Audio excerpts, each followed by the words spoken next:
الحمد لله رب العالمين والصلاة والسلام على سيد الأنبياء والمرسلين وعلى آله وصحبه أجمعين ومن تبعهم بإحسان إلى يوم الدين أما بعد فأعوذ بالله من الشيطان الرجيم بسم الله الرحمن الرحيم يا أيها الذين آمنوا اتقوا الله وقولوا قولا سديدا يصلح لكم أعمالكم ويغفر لكم ذنوبكم ومن يطع الله ورسوله فقد فاز فوزا عظيما وقال رسول الله صلى الله عليه وسلم لا يؤمن أحدكم حتى أكون أحب إليه من والده وولده والناس أجمعين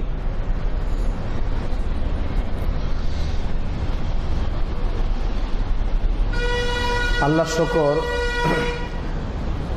যে আল্লাহ তাআলা আমাদেরকে অনেকক্ষণ যাবত দিনের অনেক গুরুত্বপূর্ণ বিষয়ে কিছু মুযাকারা করার এবং মুযাকারা শোনার তৌফিক দান করেছেন। আলহামদুলিল্লাহ।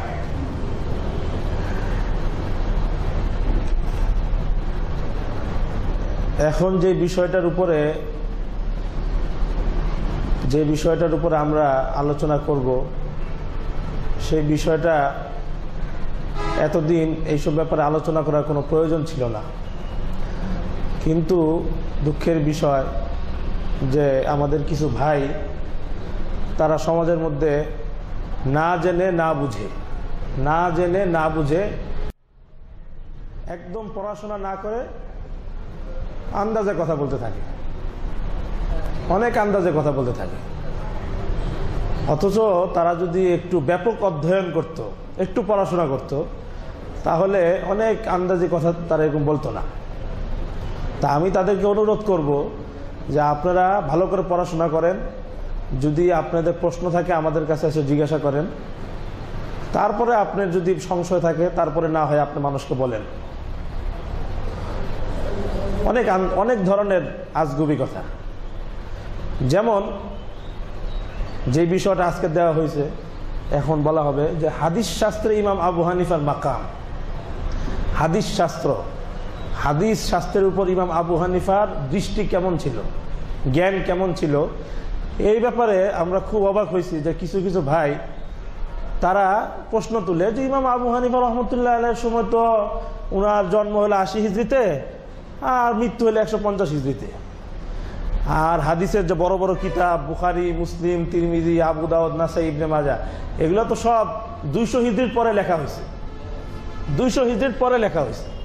আর আবু হানিফা তো 150 হিজরিতে ওনার ইন্তেকালি হয়ে গেছে, 150 হিজরিতে ইন্তেকাল হয়ে গেছে। তা আমরা যেমন আমাদের কাছে হাদিস আছে, সব হাদিস ছিল, সব হাদিস আছে, আবু হানিফার সময় এত হাদিস ছিল না, কারণ হাদিসের কিতাব ছিল না। এই কারণে ওই যে কিছু কিয়াস টিয়াস করে ফতোয়া দিছে, হাদিসের সাথে সংঘর্ষ হয়ে গেছে। তো হানাফি ভাইদের প্রতি অনুরোধ থাকবে, তারা বলে যে আপনারা সহিহ হাদিসের দিকে ফিরে আসুন, কারণ আবু হানিফা বেশি একটা হাদিস জানতো না, ওই সময় বুখারী, মুসলিম, তিরমিজি এগুলো লেখা হয় নাই, এগুলা বলে কিনা। তাও যেন তারা অস্বীকার না করে, আমি একটা বই সুন্নাতে রাসূল ও 4 ইমামের অবস্থান, বইটা লেখছে আবু আব্দুল্লাহ মোহাম্মদ শহীদুল্লাহ খান মাদানী, বাংলাদেশের একজন বিশিষ্ট আহলে হাদিস, সালাফি আলেম, বংশালী এক মাদ্রাসার প্রিন্সিপাল এবং পিস টিভি বাংলার আলোচক। এই বইয়ের মধ্যে সে এই কথাটা লিখছে 93 নম্বর পৃষ্ঠায়, যে প্রসিদ্ধ মহামতি 4 ইমাম 80 হিজরি থেকে 241 হিজরির মধ্যে পৃথিবীতে আগমন করেছেন এবং বিদায় নিয়ে চলে গেছেন। তাদের অধিকাংশ সময়টি ছিল এমন যখন প্রসিদ্ধ 6টি হাদিস গ্রন্থ বুখারী, মুসলিম, আবু দাউদ, তিরমিজি, নাসাই, ইবনে মাজাহ পূর্ণভাবে সংকলিত হয়নি। বিশেষ করে ইমাম আবু হানিফা, ইমাম মালিক, ইমাম শাফির বিদায় মুহূর্তে ওই প্রসিদ্ধ হাদিস গ্রন্থগুলোর সূচনা হয়নি, বরং অনেকের জন্মই হয়নি, যার ফলে হাতের নাগালে সকল হাদিস পাওয়া সম্ভব ছিল না। ইমামদের কাছে হাদিস পাওয়া কি সম্ভব হয় নাই। কিন্তু শিক্ষার্থীদের সোয়াল জিজ্ঞাসা কখনো বন্ধ ছিল না। আপন আপন এলাকার প্রসিদ্ধ আলেম হিসাবে সম্মুখীন হয়েছে বিভিন্ন রকম জটিল প্রশ্ন। তো যেহেতু হাদিসের কিতাব ছিল না, হাদিস তেমন জানতো না, তো কি করতো, কোরআন সহ যার কাছে যত হাদিস ছিল সে আলোকে জবাব দিয়েছেন এবং হাদিসের অবর্তমানে ইজতিহাদ গবেষণা করে জবাব দিয়েছেন। ফলে সুন্নাহ পরিপন্থী কিছু ফতোয়া হওয়াই স্বাভাবিক। মানে এখানে এমনভাবে কথাটা বললো যে বুখারী, মুসলিম যেহেতু উনি পড়ে নাই, ওই সময় লেখা হয় না, এই জন্য ইমাম আবু হানিফার তো হাদিস তেমন জানা ছিল না, এখন আমরা তো অনেক হাদিস জানি। আমি তাদের কাছে একটা প্রশ্ন করি, তাদের কাছে আমার একটা প্রশ্ন, যে বুখারী মুসলিম না পড়ার কারণে যদি এটাই ধরে নেওয়া হয় যে ইমাম আবু হানিফা হাদিস জানতো না, তো কথা হলো বুখারী মুসলিম কোন বুখারী মুসলিম করে এত বড় ইমাম হয়েছে? বুখারী মুসলিম আমরা না পড়ে হাদিস জানলাম, তো বুখারী মুসলিম তো আর বুখারী মুসলিম তিরমিজি পড়ে এত বড় ইমাম হয় না, এত হাদিস জানে না। কি বলেন? আমরা না বুখারী মুসলিম পড়ে হাদিসের জ্ঞান অর্জন করি, তোমরা বলতেছো হাদিসের কিতাব লেখা হয় নাই বলে হাদিস জানা সম্ভব ছিল না। তাহলে কথা হলো বুখারী মুসলিম তিরমিজি আবু দাউদ নাসাই ইবনে মাজাহ এত হাদিস কোথায় পেল? ওনারা এত হাদিস কোথায় পেল? ওনাদের সময় তো এই কিতাবগুলো ছিল না। তো বোঝা গেল প্রশ্ন ভুল, তাদের আপত্তি কি ভুল। কারণ যদি এটার অর্থ এই হইতো যে হাদিসের কিতাব লেখা হয় না এই কারণে হাদিসের জ্ঞান অর্জন করা সম্ভব না, তাহলে বুখারী মুসলিম তিরমিজি আবু দাউদ নাসাই ইবনে মাজাহ এত বড় ইমাম হইতে পারতো না বা এত হাদিস সংকলন করতে পারতো না। বুঝছেন কথা? তাহলে তারা কিভাবে হাদিস সংকলন করছে? ওনাদের সময় তো বুখারী মুসলিম ছিল না, ইমাম বুখারী তো বুখারী শরীফ লিখছে, তার আগে উনি এত হাদিস কোথায় পাইল? ওনারা যেভাবে পাইছে ইমাম আবু হানিফা সেভাবেই পাইছে। ইমাম বুখারী মুসলিম যেভাবে এত হাদিস পাইছে ইমাম আবু হানিফা সেভাবেই হাদিস পাইছে। ইমাম বুখারী কিভাবে হাদিস পাইছে দেখেন একটা ঘটনা। এই হলো ফাথুল বারী, ফাথুল বারীর মুকাদ্দিমায় ফাথুল বারী লেখছে হাফিজ ইবনে হাজার আসকালানী। এখানে ইমাম বুখারী রহমতুল্লাহ আলাইহির জীবনী নিয়ে আলোচনা করছে। সেইখানে ইমাম বুখারী কিভাবে হাদিস সংগ্রহ করছে, এত হাদিস শিখছেন, সেগুলোর বিস্তারিত আলোচনা আছে। আমি 672 নম্বর পৃষ্ঠা থেকে পড়তেছি মুকাদ্দিমায়ে ফাথুল বারীর।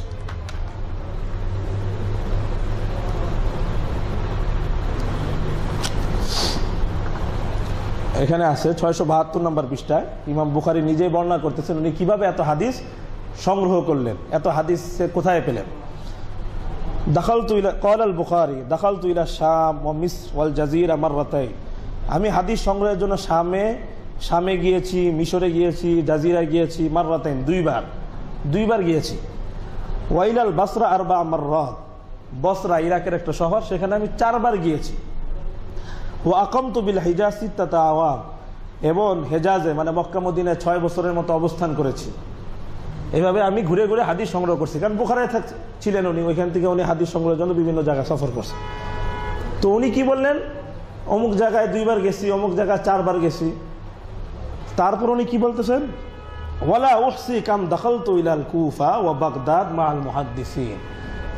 তো হেজাজে এতবার গেছি, বসরা এতবার গেছি, কিন্তু কুফা এবং বাগদাদে এতবার গেছি, কুফা এবং বাগদাদে হাদিস সংগ্রহের জন্য এতবার গেছি, আমার ওইটার হিসাব জানা নাই। ওটার হিসাব কি আমার জানা নাই। এতবার যাওয়া হলে একটা মানুষ যখন একটা কাজ 1 বার করে 2 বার করে বলতে পারে যে কাজটা আমি 2 বার করছি, কিন্তু একটা কাজ যখন সে অনেকবার করে তখন তার হিসাব থাকে না। তো ইমাম বুখারী রহমতুল্লাহ আলাইহি বলতেছেন যে আমি মিশর, শাম এগুলাতে 2 বার গেছি, বসরায় 4 বার গেছি, কিন্তু কুফা এবং বাগদাদ ইরাকের প্রসিদ্ধ শহর কুফায় এতবার গেছি, সেটা কি আমার ওই হিসাব, সঠিক হিসাব আমার জানা নেই। শুধু আমি না, ওয়ালা উহসি কাম দাখালতু ইলাল কুফা বাগদাদ মাআল মুহাদ্দিসিন, শুধু আমি যাই নাই, আমার সাথে আর অনেক মুহাদ্দিসিনরা এরকম হাদিস শেখার জন্য কই যাইতো, কুফায় যাইতো। কোথায় যাইতো? কুফায় যাইতো। তার মানে ইমাম বুখারী রহমতুল্লাহ এত হাদিস কোথায় পাইছেন? বিভিন্ন জায়গা সফর করছেন, সফর করে এত হাদিস সংগ্রহ করছেন। তার মধ্যে একটা জায়গার নাম কি, কুফা, যেই জায়গার ব্যাপারে উনি বলছেন যে এই শহরটাতে এত বেশি হাদিসের চর্চা ছিল, এত বেশি হাদিসের জ্ঞান ছিল, এখানে হাদিস ভরা ছিল, এজন্য ওই শহরে আমি অনেকবার গেছি এবং এতবার গেছি যে কি আমার সঠিক হিসাব জানা নেই যে ওইখানে কয়বার গেছি। অন্যগুলোর ব্যাপারে জানা আছে এতবার গেছি, কিন্তু কুফার ব্যাপারে আমার সঠিক হিসাব কি জানা নাই। তাহলে দেখেন কুফা এই শহরটাতে কি বোঝা গেল, হাদিসের ব্যাপক চর্চা ছিল, এবং ইমাম বুখারী ওই কুফাতে গিয়ে কি করছেন, হাদিসের চর্চা করছেন। আচ্ছা, কথাটা তো বুঝলাম নাকি? ইমাম আবু হানিফা রহমতুল্লাহ জন্ম কোথায়? ইমাম আবু হানিফার বাড়ি কোথায়? কুফা। যে কুফায় ইমাম বুখারী বারবার সফর করতে হয়েছে হাদিস সংগ্রহের জন্য, সেই কুফাতে ইমাম আবু হানিফা রহমতুল্লাহ জন্ম, সেই কুফাতে। ইমাম আবু হানিফা সেই শহরে কি করছেন, জন্মগ্রহণই করছেন। 80 হিজরিতে কি করছেন, জন্মগ্রহণ করছেন। এবং কুফায় জন্মগ্রহণ করে শুধু এমন না যে বাস বসে গেছেন, কুফায় যত বড় বড় মুহাদ্দিস ছিলেন যত বড় বড় মুহাদ্দিস হাদিস বিশারদ ছিলেন সবার দ্বারে দ্বারে গেছেন, দ্বারে দ্বারে গিয়ে উনি হাদিস সংগ্রহ করছেন।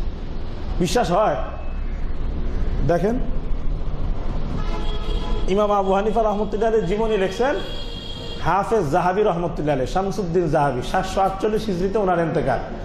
উনি ইমাম, বড় বড় ইমাম মুহাদ্দিসিন কেরাম ফুকাহাদের জীবনী নিয়ে বিশাল একটা কিতাব লিখছেন, বিশাল একটা কিতাব লিখছেন সিয়ারু আলামিন নুবালা, সিয়ারু আলামিন নুবালা। এই জাহাবি রহমতুল্লাহ আলাইহি হাদিস শাস্ত্রের এবং রিজাল শাস্ত্রের অনেক বড় ইমাম ছিলেন। উনি এরকম যারা মুহাদ্দিসিন ফকিহ তাদের জীবনী নিয়ে কি করছেন? কিতাব লিখছেন। সেই কিতাবটার নাম দিয়েছেন কি? সিয়ারু আলামিন নুবালা। কয় খণ্ডের কিতাব? 28 খণ্ডের কিতাব।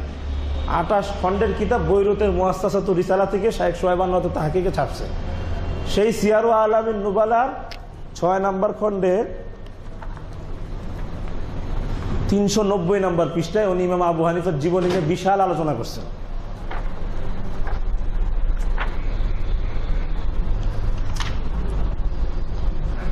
এই যে এখানে আবু হানিফা, তো এইখানে উনি লেখছেন বুলিদা সানাতা সামানিন ফি হায়াতি সিগারি সাহাবা।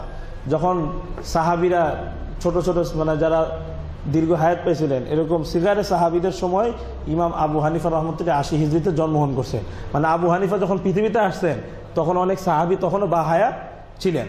ওয়ারাআ আনাস ইবনে মালিক লাম্মা কদিমা আলাইহিমুল কুফা, এমনকি আনাস ইবনে মালিক রাদিয়াল্লাহু তাআলা আনহু যেই সাহাবী রাসূল করিম সাল্লাল্লাহু আলাইহি ওয়াসাল্লামের 10 বছর খেদমত করছে, আছে না যে আমি 10 বছর রাসূলের খেদমত করছি, রাসূল কখনো আমাকে ধমক মারেন নাই, কেন এইভাবে করলা কেন? ওই সাহাবী, এত বড় সাহাবী যে রাসূল সাল্লাল্লাহু আলাইহি ওয়াসাল্লামের 10 বছরের খাদেম ছিল, সেই আনাস ইবনে মালিককে ইমাম আবু হানিফা স্বচক্ষে দেখছে।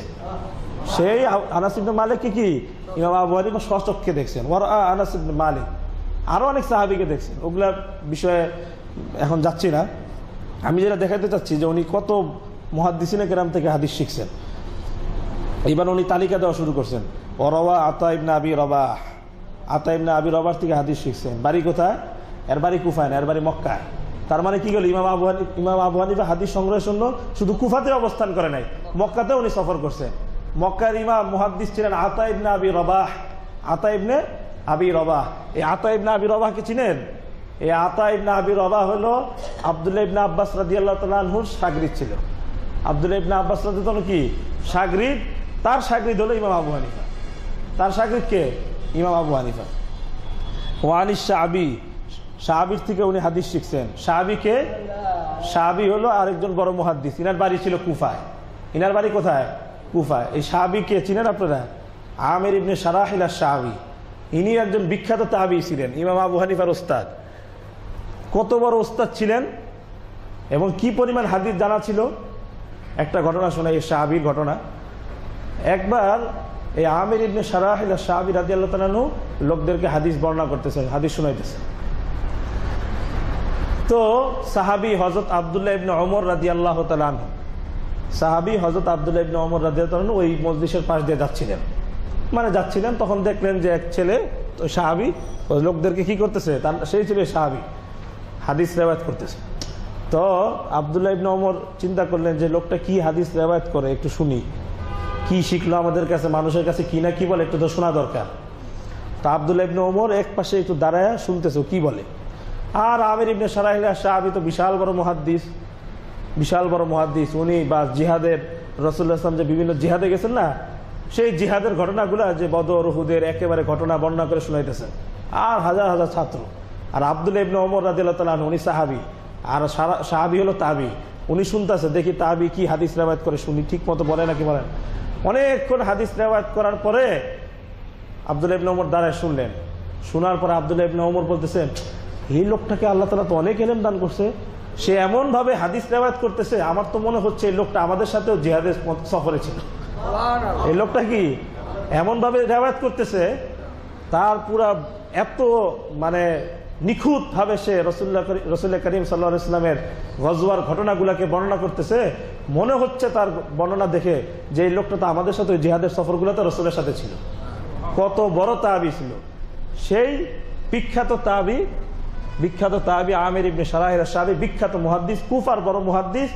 উনার শাগরিদ ছিল ইমাম আবু হানিফা। উনার কাছে ইমাম আবু হানিফা হাদিস শিখছেন। তাহলে দেখেন ইমাম আবু হানিফার হাদিস উনি যাদের থেকে শুনছেন তারা রাসূল কারীম ইসলামের সাহাবীদের কতটা ওনারা রাসূল কারীম সাহাবীদের আমল ওনাদের কতটা জানা ছিল সেটা ইমাম আবু হানিফা তাদের থেকে নিছেন, সেটা উনি মাযহাবের কিতাবে সংকলন করছেন।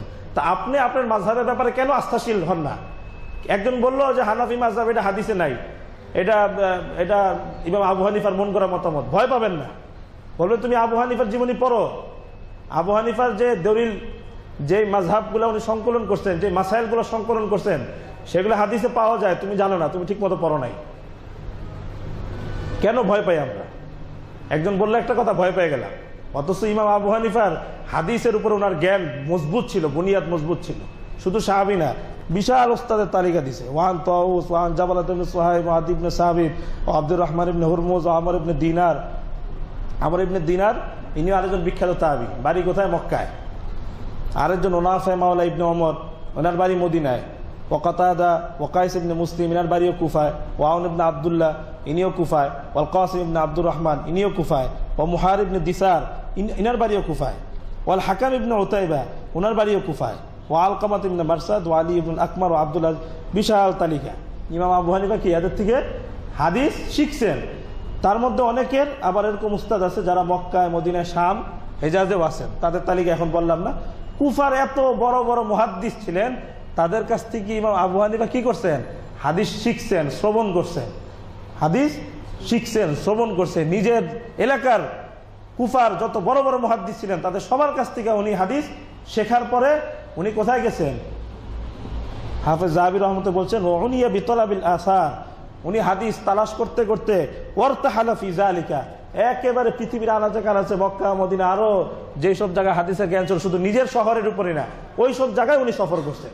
ওই সব জায়গাতেও কি করছেন? উনি সফর করছেন। সফর করার পরে এক পর্যায়ে কি হলো? ফাইনাল ইমাম আবা হানিফা তলাবাল হাদিস ও আকসারা মিনহু ফি সানাতি মিয়াতিন ওয়া বাদ, 100 হিজরি তখনও পুরা হয় নাই। ওই সময়ের মধ্যে ইমাম আবু হাদিস তলব করতে, হাদিস শিখতে শিখতে বিশাল হাদিসের ভান্ডার, বিশাল হাদিসের জখিরা তার জমা হয়ে গেছে। তখন তার বয়স মাত্র 20। তখন তার বয়স কি? মাত্র 20। ওই সময় ইমাম আবু হানিফার কাছে কি বিশাল হাদিসের ভান্ডার কি হয়ে গেছে? জমা হয়ে গেছে। কি পরিমাণ হাদিসের ভান্ডার জমা হয়েছে একটা ঘটনা শুনেন। ইমাম মিসআর ইবনে কিদাম, ইমাম মিসআর ইবনে কিদাম একজন বিখ্যাত মুহাদ্দিস ছিল। ইমাম বুখারীর দাদা উস্তাদের উস্তাদ, ইমাম বুখারীর দাদা উস্তাদের উস্তাদ মিসআর ইবনে কিদাম কত বড় মুহাদ্দিস ছিল একটা ঘটনা শোনাই। শুবা, সুফিয়ান, দুইজন বিখ্যাত মুহাদ্দিস। শুধু মুহাদ্দিস না, ইনাদের দুইজনের ব্যাপারে মুহাদ্দিস, যত মুহাদ্দিস আছে সবার একদম সর্বস্বীকৃত মত যে ইনারা শুধু হাদিসের ইমামই ছিলেন না, মানে হাদিসের জ্ঞানী ছিল না, বরং এরা আমিরুল মুমিনিন ফিল হাদিস বলা হতো। আমিরুল মুমিনিন মানে কি? মুমিনদের বাদশা যে হয় তাকে আমিরুল মুমিনিন বলে না? খলিফাতুল মুসলিমিন, আমিরুল মুমিনিন।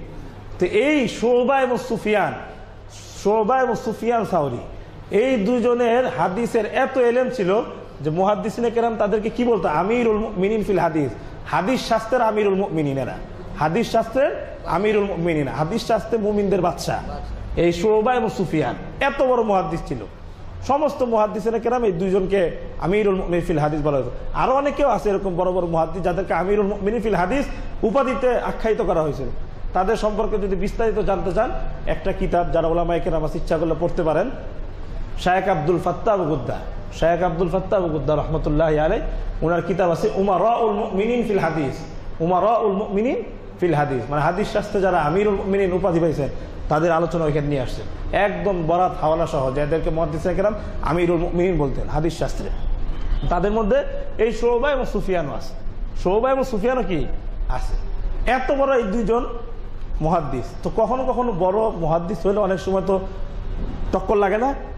তা একবার যখন শুবা এবং সুফিয়ান দুইজনই তো বড় মুহাদ্দিস, দুইজনই একজন একজনের সহযোগী, সহচর, সাথী, যখন ওনাদের কোনো হাদিসের ব্যাপারে সন্দেহ লাগতো যে হাদিসটা কি এমন না এমন, হাদিসটা কি এমন না এমন, শুবা হয়তো বলতো না এটা এরকম, সুফিয়ান বলতেছে না আমার কাছে মনে হইতেছে এই হাদিসটা এরকম, এই সনদে আসছে।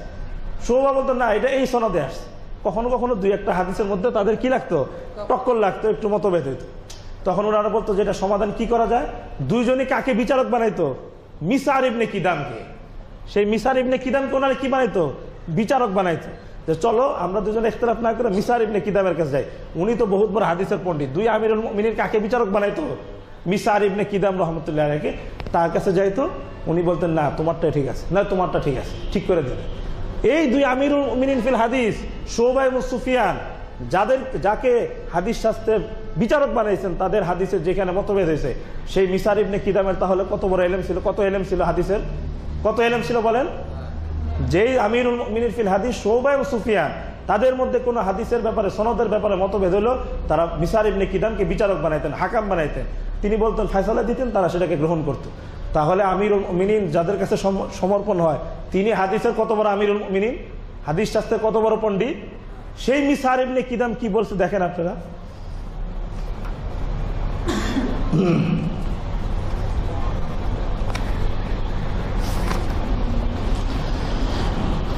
একটা কিতাব আছে ওই জাহাবি রহমতুল্লাহ আলাইহির, মানাকিবুল ইমাম আবি হানিফা ওয়া সাহিবাহি আবি ইউসুফ ওয়া মুহাম্মদ, জাহাবি রহমতুল্লাহ আলাইহির কিতাব। ওনার এই কিতাবের 43 নম্বর পৃষ্ঠা উনি মিসার ইবনে কিদাম, যার কথা বলতেছি, ওনার একটা ঘটনা নকল করছে। আবু ইয়াহইয়া ইবনে আবি মাইসারাতা হাদাসানা খাল্লাদ ইবনে ইয়াহইয়া قال মিসার ইবনে কিদাম, মিসার ইবনে কিদাম একদিন আমাদেরকে বললেন, তলাবতু মা আবি হানিফাতা আল হাদিস, আবু হানিফার সাথে আমি হাদিস তলব করা, হাদিস অন্বেষণ করা শুরু করেছিলাম। ফাগলাবানা, আবু হানিফা আমাদের সবাইকে পরাজিত করে দিয়েছে, সে আমাদের সবাইকে ছাড়াই গেছে হাদিসের ভিতর। কে বলতেছে? মিসার ইবনে কিদাম, আমিরুল মুমিনিন ফিল হাদিসদের ওস্তাদ মিসার ইবনে কিদাম। উনি বলতেছে, তলাবতু মা আবি হানিফাতা আল হাদিস, আবু হানিফার সাথে আমি হাদিস অন্বেষণ করা, হাদিস তলব করা, হাদিস শিখা শুরু করলাম। ফাগলাবানা, সে আমাদের সকলকে পরাজিত করে সে হাদিস শাস্ত্রে বিজয়ী হয়ে গেছে। মানে সে এমন পর্যায়ে চলে গেছে, আমরা ওই পর্যায়ে যাইতে পারি না যে পর্যায়ে আবু হানিফা গেছে হাদিসের জ্ঞানের ক্ষেত্রে। আখাযনা ফি যুহুদ, তারপর চিন্তা করলাম যে হ্যাঁ, তো এলেমে, হাদিসের এলেমে তো পারলাম না, তা আবু হানিফার থেকে বুজুর্গির দিক দিয়ে ছাড়াই যায়। ওয়াখাযনা ফি যুহুদ, বুজুর্গি, দুনিয়া বিমুখতার ক্ষেত্রে আমরা মেহনত শুরু করলাম। এইখানেও ফাবারা আলাইনা, এইখানে ইমাম আবু হানিফা আমাদের সবার উপর শ্রেষ্ঠত্ব নিলেন। এইখানেও বুজুর্গের দিক থেকে ইমাম আবু হানিফা সবাই আমাদের উপরে উঠে গেলেন। ওয়াতালাবনা মাআহুল ফিকহা, আর আবু হানিফার সাথে ফেক শেখা শুরু করলাম, যে হাদিসও পারি নাই, বুজুর্গি তো পারি না, ফেক পারি, ফেক দেখি আর হারাতে পারি কিনা। ওয়াতালাবনা মাআহুল ফিকহ ফাজাআ মিনহু মা তারাউন, ফিকের কথা আর কি বললো, ফিক তো তোমরা দেখতেই পারতেছো, ইমাম আবু হানিফা ফিক পুরো পৃথিবীতে ছড়াই গেছে। কি বলতেছেন? ফিকের ব্যাপারে আর কি বলো, ফিকের ব্যাপারটা তো তোমরাই দেখতেছো, ওটা তার বলার দরকার নাই। এত বড় মুহাদ্দিস, আমিরুল মুমিনিন ফিল হাদিসদের উস্তাদ, ইমাম বুখারীর দাদা উস্তাদদের উস্তাদ মিসার ইবনে কিদাম, উনি বলতেছে আবু হানিফার সাথে হাদিস শেখা শুরু করলাম, আবু হানিফা আমাদের সবাইকে ছাড়া একেবারে ঊর্ধ্বে চলে গেলেন, আমাদের সবাইকে গলাবানা, আমাদেরকে হারিয়ে দিলেন, তিনি জিতে গেলেন। বুজুর্গির দিক থেকে শুরু করলাম, তিনি এইখানেও আমাদেরকে হারিয়ে দিলেন, জিতে গেলেন। তারপর ফিক শেখা শুরু করলাম, আর ফিকের ব্যাপার আর কি বলবো, মা তারাউন, এটা তো তোমাদের চোখের সামনে, এটা তো তোমাদের চোখের সামনে। এই আবু হানিফার ব্যাপারে এই সমস্ত লোক বলে কি, উনি তো হাদিস জানতো না, 9টা না 10টা না 100টা 200টা হাদিস জানতো, ওই সময় এই জন্য কিয়াস করতো খালি, আর ওই উনার মাযহাবের মাসাইল গুলো সব হাদিস বিরোধী হয়ে গেছে। এখন হাদিসের কিতাব খুলে বাস লাগাও ওদের পিছে, হানাফিদেরকে হেদায়েত করো, তোমরাই হেদায়েত হও, তোমরাই হেদায়েত হও। এত বড় ইমামের পিছনে, ইমামের ব্যাপারে এত কথা বলার আগে তোমাদেরই কি হেদায়েত হওয়া উচিত। ইমাম আবু হানিফা কি পরিমাণ হাদিস জানতো, একটা ঘটনা নকল করি, একটা ঘটনা। এই ঘটনাটা আছে, ইমাম আবু হানিফার ছেলের নাম ছিল হাম্মাদ। কি নাম ছিল? হাম্মাদ। এই হাম্মাদকে অনেক সময় পিতা পুত্রকে উপদেশ দেয় না, ওসিয়ত করে না, যেমন লোকমান হাকিম তার ছেলেকে ওসিয়ত করছিল, সেটা কোরআনের মধ্যে আল্লাহ তাআলা উল্লেখ করছে না। ইমাম আবু হানিফা রহমতুল্লাহ আলাইহি দুনিয়া থেকে চলে যাওয়ার আগে তার ছেলেকে কয়টা নসিহত করছিল, কয়টা ওসিয়ত করছিল। তার মধ্যে একটা নসিহত এটা ছিল, এটা ওসিয়াতুল ইমাম আবি হানিফার 65 নম্বর পৃষ্ঠায় আছে। আনতা আমালা বিখামসাতি আহাদিস, তুমি এই 5টা হাদিসের উপর আমল করো, এই 5টা হাদিসের উপরে অবশ্যই আমল করবা। কেন? জামাতুহা মিন 500 আলফি হাদিস, এই 5টা হাদিস আমার কাছে যে 5 লক্ষ হাদিস আছে, সেই 5 লক্ষ হাদিসের খোলাসা সারাংশ এই 5 হাদিসের মধ্যে আমি পেয়েছি, তুমি এই 5টা হাদিসের উপর অবশ্যই আমল করবা। তো কি বোঝা গেল, ইমাম আবু হানিফার কাছে কয় লক্ষ হাদিস ছিল? 5 লক্ষ হাদিস ছিল। 5 লক্ষ হাদিসের ইমাম আবু হানিফাকে তুমি হাদিসের বলো যে সে হাদিস জানে না? আল্লাহকে ভয় করো। কোনো মানুষের ব্যাপারে কথা বলতে হলে কি আল্লাহকে ভয় রাখ, আল্লাহকে ভয় করো যে এই কথা তোমাকে কি আদালতে প্রমাণ করতে হবে। কি করতে হবে? আদালতে প্রমাণ করতে হবে। এই পরিমাণ হাদিসের এলেম ছিল বলে ইমাম বুখারীর ওস্তাদ, শুধু ইমাম বুখারীর ওস্তাদ না, ইমাম বুখারীর ওস্তাদদের ওস্তাদ উনারা আবু হানিফার ব্যাপারে এমন উঁচু উঁচু মন্তব্য করছেন, সেটা পড়লে আপনি হয়রান হয়ে যাবে, হয়রান হয়ে যাবে। দুই একটা নকল করি। ইমাম বুখারীর একজন ওস্তাদ হলো মাক্কি ইবনে ইব্রাহিম। কি নাম? মাক্কি ইবনে ইব্রাহিম।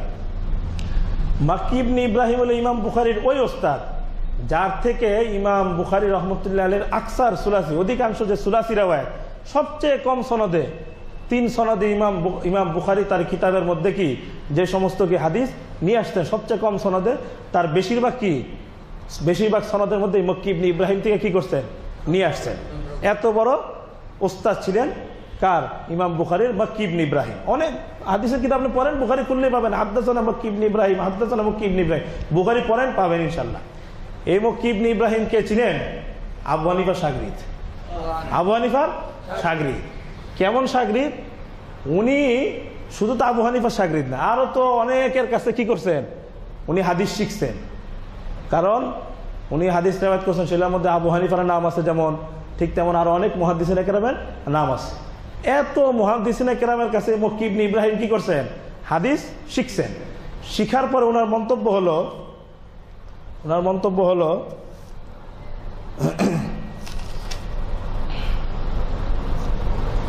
আচ্ছা, ওই কিতাবটা আমি আনতে পারি না, এখানে অবশ্য আছে। ওনার মন্তব্য হলো, ইমাম বুখারীর ওস্তাদ মাক্কি ইবনে ইব্রাহিম বলছেন, কানা আবু হানিফা জাহিদান, কানা আবু হানিফা জাহিদা। ইমাম আবু হানিফা দুনিয়া বিমুখ একজন বুজুর্গ মানুষ ছিলেন।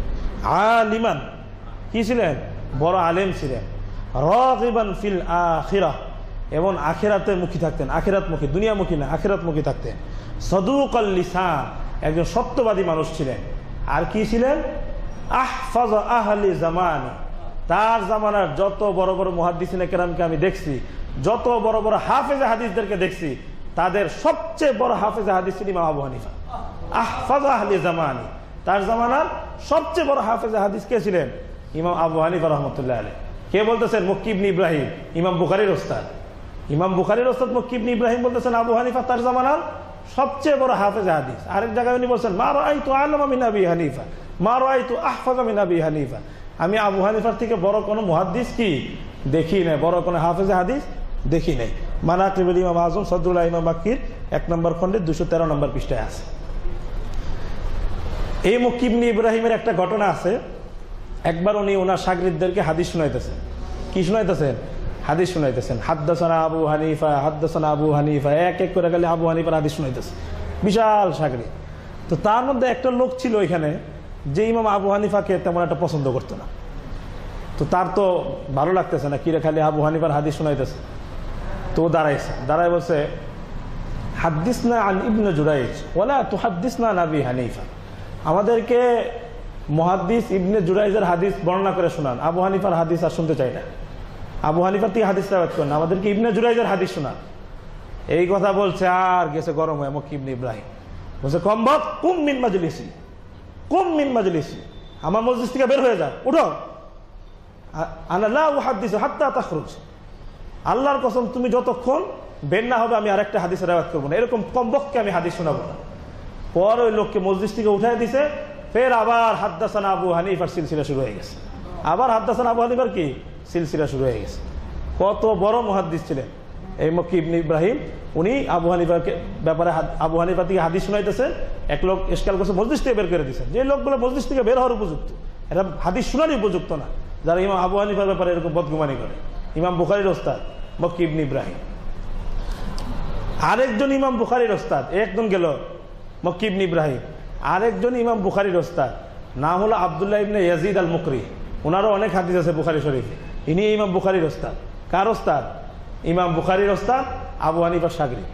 আবু হানিফার কি শাগরিদ, আবু হানিফার কাছে হাদিস পড়ছে। তো উনি যখন আবু হানিফার থেকে কি করতেন? হাদিস রিওয়ায়াত করতেন। আবু হানিফার থেকে হাদিস রিওয়ায়াত করতেন, বলতেন হাদ্দাসানা শাহান শাহ, হাদ্দাসানা শাহে মারদা আবু হানিফা। আমাকে হাদিসের বাদশার বাদশাহ, হাদিস শাস্ত্রের যিনি বাদশাহ, সেই ইমাম আবু হানিফা কি করছেন? আমাকে হাদিস বর্ণনা করছে। যখন উনি আবু হানিফা থেকে হাদিস তেলাওয়াত করতেন কি বলতেন? হাদ্দাসানা শাহানশাহ আবু হানিফা। আমাকে হাদিস শাস্ত্রের শাহানশাহ, বাদশাদের বাদশাহ ইমাম আবু হানিফা কি করছেন? আমাকে হাদিস শুনিয়েছেন। তো কত বড় মুহাদ্দিস ছিলেন যে তার ব্যাপারে বলতেছে শাহানশাহ। আরেকজন ইমাম বুখারীর ওস্তাদ আলী ইবনুল জাদ, ইনি ইমাম বুখারীর ওস্তাদ। উনি বলছেন আবু হানিফা ইদা জা আবিল হাদিস জা আবিহি মিসলাদ্দুর। আবু হানিফা যখন কোন হাদিস বর্ণনা করে, যে হাদিসটা নিয়ে আসে ওটা একদম মুক্তার মতো চকচক করতে থাকে। মুক্তার মতো কি করতে থাকে? ইমাম বুখারীর ওস্তাদ আলী ইবনুল জাদ উনি বলতেছেন ইমাম আবু হানিফার ব্যাপারে যে আবু হানিফা যখন কোন হাদিস রিওয়ায়াত করে যা মিসলাদ্দুর, সেটা একদম মুক্তার মতো, মানে একদম নিখুঁত। ওই হাদিসের মধ্যে কোনো বেজারি থাকে না, জয়ীব তো দূরের কথা, কোনো খুঁতই থাকে না, খালি কথায় কথায় জয়ীব। হানাফি মাযহাবের হাদিস সব জয়ীব। আর ইমাম বুখারীর ওস্তাদ বলতেছে হানাফি মাযহাবের ইমাম আবু হানিফা যে হাদিসগুলো নিয়ে আসে, যে মাসাইলের পক্ষে, ওগুলো মুক্তার মতো, ওগুলোর মধ্যে কোনো খুঁতি নেই। ওগুলো কি? কোনো খুঁতি নেই। আরেকজন ইমাম বুখারীর ওস্তাদ, ইমাম বুখারীর এমন ওস্তাদ আলী ইবনুল মাদিনী। নাম কি? আলী ইবনুল মাদিনী। এই আলী ইবনুল মাদিনী রহমতুল্লাহ আলাইহি ইমাম বুখারীর ওই ওস্তাদ যার ব্যাপারে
চলবে তো বলতেছিলাম যে ইমাম বুখারীর একজন ওস্তাদ নাম হলো কি?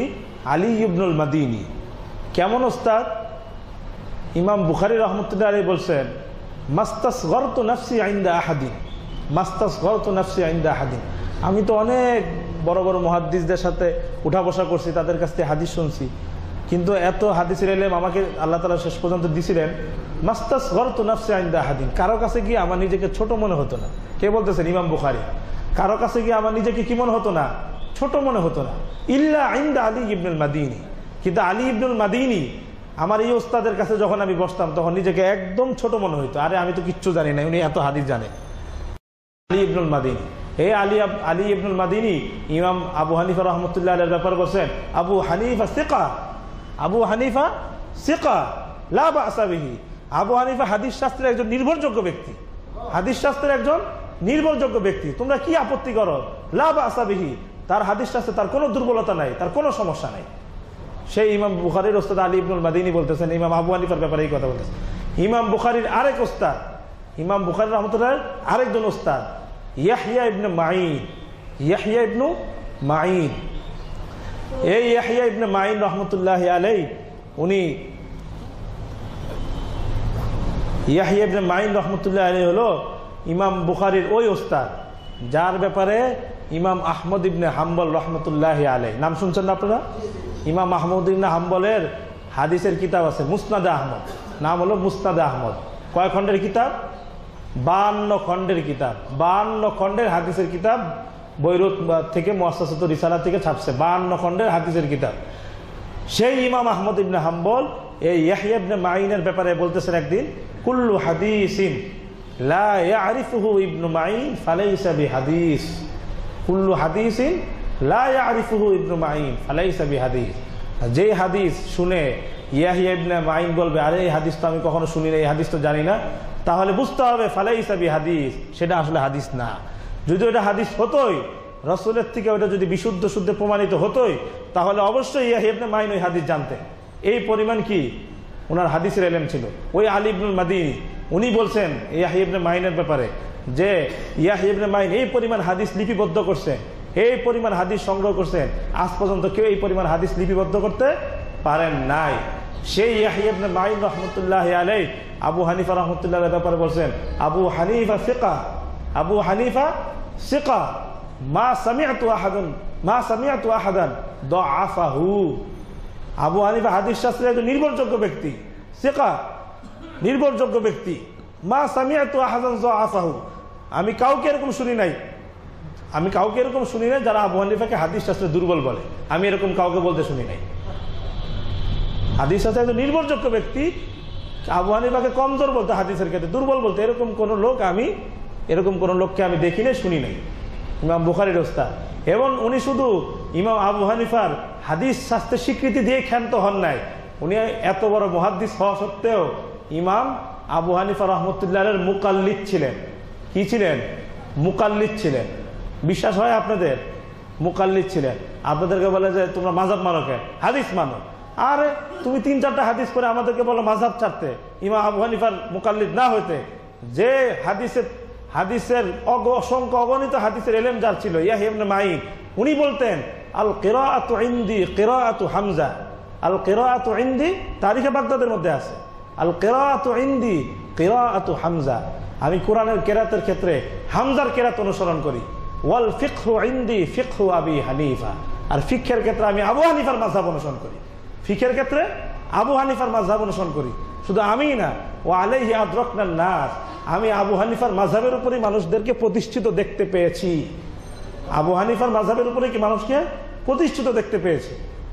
ইয়াহইয়া ইবনে মাঈন বলতেছেন, ওনার ওফাত 233 হিজরিতে। আর ওই ভাইয়েরা বলে মাযহাব, এই ইমাম আবু হানিফার মাযহাব এইগুলা শুরু হয়েছে 400 শতাব্দীর পরে। ইমাম রাসূলুল্লাহ কাছে ইন্তেকালের 400 বছর পরে শুরু হয়েছে। আর ইয়াহইয়া ইবনে মাঈন তার ইন্তেকাল হলো 233 হিজরিতে। উনি বলছে আমি ইমাম আবু হানিফার মাযহাব অনুসরণ করি। শুধু অনুসরণই না, আমি যাদেরকে দেখছি, যে লোকজনের সাথে উঠা বসা করছি, তাদেরকে আমি দেখছি তার ইমাম আবু হানিফার মাযহাব অনুসরণ করে। তো কত হাস্যকর কথা, কত অনর্থক কথা, হাস্যকর কথা। আর বলে বাস হাদিস ছাড়া তোমরা হাদিস মানো না, মাযহাব মানো। তো যে এত হাদিস জানতো, ইনিও তো আবু হানিফার মাযহাব অনুসরণ করতো। উনিও তো আবু হানিফার মাযহাব থেকে দূরে সরে যাওয়ার কি, আবু হানিফার ব্যাখ্যা ছাড়া হাদিস অনুসরণে দুঃসাহস করে নাই। তোমরা কোত্থেকে দুঃসাহস করলে 2-3টা হাদিস পরে এখনই জিজ্ঞাসা করে আহলে হাদিস বাইরে 10টা হাদিস সনদ সহকারে শোনাইতে পারবে না। সে 10টা না 5টা হাদিসও সনদ সহ শোনাইতে পারবে না।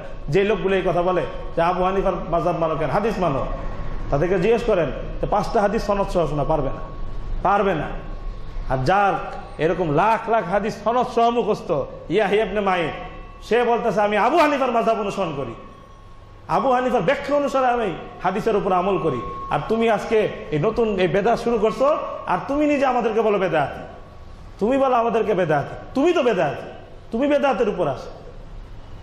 আব্দুল্লাহ ইবনুল মুবারক, আব্দুল্লাহ ইবনুল মুবারক রহমতুল্লাহি আলাইহি, ইমাম বুখারীর দাদা উস্তাদ, ওই ইয়াহইয়া ইবনে মাঈনের উস্তাদ। উনিও আমিরুল মুমিনিন ফিল হাদিস, উনিও আমিরুল মুমিনিন ফিল হাদিস। উনি কি বলছেন দেখেন, ওনার কি পরিমাণ হাদিসের ইলম ছিল আব্দুল্লাহ ইবনুল মুবারকের। ইমাম বুখারীর জীবনী পড়েন, উনি এক জায়গায় লেখছে যে আমি হাদিসের জন্য আব্দুল্লাহ ইবনুল মুবারকের কিতাবও পড়ছি। হাদিস শেখার জন্য। কার কিতাব? আব্দুল্লাহ ইবনে মুবারকের কিতাব পড়ছে ইমাম বুখারী। এবং ইমাম বুখারী একজন বড় ওস্তাদ ছিলেন, আবদান। সেই আবদান আব্দুল্লাহ ইবনে মুবারকের শাগরিদ ছিল। সেই আবদান কি? আব্দুল্লাহ ইবনে মুবারকের শাগরিদ। সেই আব্দুল্লাহ ইবনে মুবারক বলতেছেন এত বড় হাদিস মুহাদ্দিসেন, কিন্তু উনি কি বলতেছেন 30 নম্বর পৃষ্ঠা মানাকিবুল আবি হানিফা যাহাবী রাহমাতুল্লাহ আলাইহি, ওয়ান ইবনুল মুবারক লাউলা আন্না আল্লাহ ক্বাদ আদরাকানি বিআবি হানিফা ওয়া সুফিয়ান লাকুনতু বিদঈয়ান। আল্লাহর কসম, যদি আবু হানিফা এবং সুফিয়ান সাওরীর মতো ব্যক্তি যদি আল্লাহ আমাকে মিলিয়ে না দিতেন, যদি আবু হানিফা এত হাদিস আর হাদিসের ইলম আমাকে আল্লাহ তাআলা দিয়েছেন, আমি যদি আল্লাহ তাআলা এই হাদিসের উপর কিভাবে আমল করতে হবে, কিভাবে কোনটার উপর আমল করব, এই জিনিসটা সমাধানের জন্য যদি আল্লাহ তাআলা ইমাম আবু হানিফাকে মিলিয়ে না দিতেন, লাউলা আন্নাল্লাহ আদরাকানি বিআবি হানিফা, যদি আবু হানিফার সন্ধান আমি না পেতাম, লাকুনতু বিদঈয়ান, তাহলে অবশ্যই আমি বেদাতি হয়ে মরতাম, তাহলে অবশ্যই কি আমি বেদাতি হয়ে যেতাম। এই আব্দুল্লাহ ইবনে মুবারক বলতেছে যে যদি এত হাদিস আল্লাহ আমাকে দিছে, আবু হানিফার ব্যাখ্যা যদি আমার সামনে না আসতো আমি বেদাতি হতাম। আর তোমরা আজকে বলো যারা আবু হানিফার ফেক অনুসরণ করে এরা সব বেদাতি, তোমরা হইলে আহলে হাদিস। নাউযুবিল্লাহ। আল্লাহ তাআলা আমাদেরকে বোঝার তৌফিক। আরো অনেক ব্যাপক আলোচনা ছিল, কিন্তু যেহেতু নামাজের সময় হয়েছে, নামাজের প্রস্তুতি দরকার, ইনশাআল্লাহ এটার উপর আরো পরবর্তীতে আরো বিস্তারিত আলোচনা হবে। আল্লাহ তাআলা তৌফিক দান করেন।